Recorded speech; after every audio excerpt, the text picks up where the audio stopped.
Cornflour দিয়ে এই মজার হালুয়াটা যদি একবার তৈরি করেন বারবার তৈরি করতে ইচ্ছে করবে।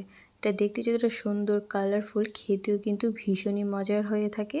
তো তার জন্য প্রথমেই আমি একটা প্যানের মধ্যে 1 কাপ চিনি এবং 1 কাপ পানি নিয়ে নিয়েছি। তো চিনিটা আর পানিটাকে খুব সুন্দর করে মিক্স করে এটাকে একটা বলক তুলে নিব। তো এটাকে এক সাইডে রেখে আরেক সাইডে আমি এখন 1 কাপের মতো কর্নফ্লাওয়ার নিয়ে নিয়েছি। অল্প একটু পানি দিয়ে কর্নফ্লাওয়ারটাকে খুব সুন্দর করে গুলিয়ে নিব যাতে কোনোভাবে দলা বেঁধে না থাকে। তো এটাও মিক্স করা হয়ে গিয়েছে। তো আগে থেকে যে আমি পানি এবং চিনিটা চুলায় বসিয়েছিলাম সেটা কিন্তু এই পর্যায়ে বলক চলে এসেছে। তো এই পর্যায়ে আগে থেকে যে আমি কর্নফ্লাওয়ারটা মিক্স করে রেখে দিয়েছিলাম, তো এখন কর্নফ্লাওয়ারটাও দিয়ে খুব সুন্দর করে নাড়তেই থাকবো। দেখতেই পাচ্ছেন একদম দলা বেঁধা শুরু করে দিয়েছে কিন্তু। এই পর্যায়ে কিন্তু একদম নাড়তেই থাকতে হবে। তো চুলার আঁচটা একদম মিডিয়ামে রেখে আমি অনবরত কিন্তু নেড়ে যাচ্ছি। তো এরকম করে কিন্তু আমি প্রায় 15 মিনিটের মতো কিন্তু খুব সুন্দর করে নেড়েছি। তো দেখতেই পাচ্ছেন কেমন একটা কনসিস্টেন্সি চলে এসেছে। তো এই পর্যায়ে আমি ফুড কালার দিয়ে দিচ্ছি। তো আমি এখানে গ্রিন কালার ফুড কালারটা দিয়েছি। আপনারা চাইলে আপনাদের পছন্দ মতো ফুড কালারটা ব্যবহার করতে পারেন। তো ফুড কালারটা দেওয়ার পর আবারও খুব সুন্দর করে নেড়ে আমি খুব সুন্দর করে, দেখতেই পাচ্ছেন কালারটা কিন্তু মিক্স করে নিচ্ছি। এই হালুয়াটা তৈরি করতে গেলে অনেক সময় নিয়ে তৈরি করতে হয় এবং খুব সুন্দর করে কিন্তু একদম ভালো করে মিক্স করতে হবে, সেটা খুব জরুরি।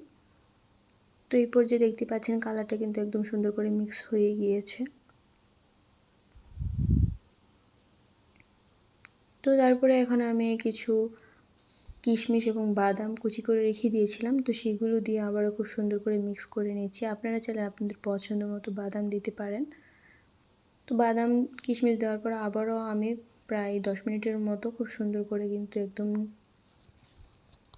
মিক্স করে নিয়েছি, দেখতেই পাচ্ছেন। একদম চুলার আঁচটা একদম মিডিয়ামে রেখে করতে হবে, অনেকটা সময় লাগে এটা তৈরি করার জন্য। তারপর এখানে আমি 1 চামচের মতো আবারও ঘি দিয়ে দিয়েছি। ঘি দিয়ে আবারও আমি 2-3 মিনিট খুব সুন্দর করে ঘিটাকে মিক্স করে নিয়েছি নেড়ে। তারপর আবারও 1 চামচের মতো ঘি দিয়ে দিয়েছি। তো এরকম করে সেম প্রসেসে কিন্তু আমি মোট 4 চামচের মতো এখানে ঘি দিয়েছি। তো দেখতেই পেলেন খুব সহজে কিন্তু তৈরি হয়ে যায়। অল্প উপকরণে কিন্তু একটু সময় নিয়ে এটা তৈরি করে নিতে হয়, কিন্তু খেতেও কিন্তু ভীষণই মজার হয়ে থাকে। তো বেশি একদম শক্ত টাইপের করব না, একটু নরম থাকা অবস্থাতে কিন্তু এটাকে আমি চুলা থেকে নামিয়ে নিব। তো এরকম করে কিন্তু আমি মোট 4 চামচের মতো, দেখতেই পাচ্ছেন, ঘি দিয়ে তারপরে এটাকে এই পর্যায়ে একদম গরম থাকা অবস্থাতেই কিন্তু একটা মোল্ডে তুলে নিব।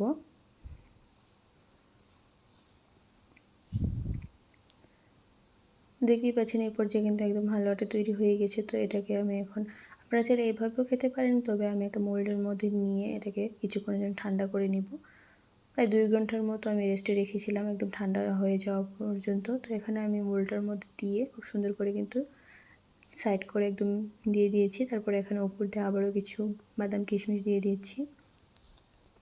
তো এটাকে আমি 2 ঘন্টার মতো ঠান্ডা করে নিব।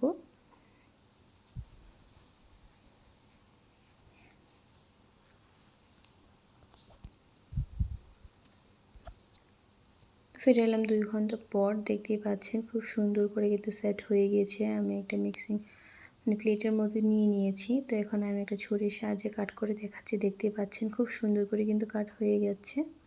এটা কিন্তু একদম পারফেক্টলিভাবে তৈরি হয়ে গিয়েছে। তো দেখতেই পেলেন খুব অল্প সময়ে, না বলতে গেলে সময়টা অনেকটাই লাগে, তবে কিন্তু খেতেও ভীষণ মজা হয় এবং অল্প করে কিন্তু তৈরি হয়ে যায়। আপনারাও একবার হলেও বাড়িতে এটা ট্রাই করে দেখবেন, খেতেও ভীষণই মজা হয়।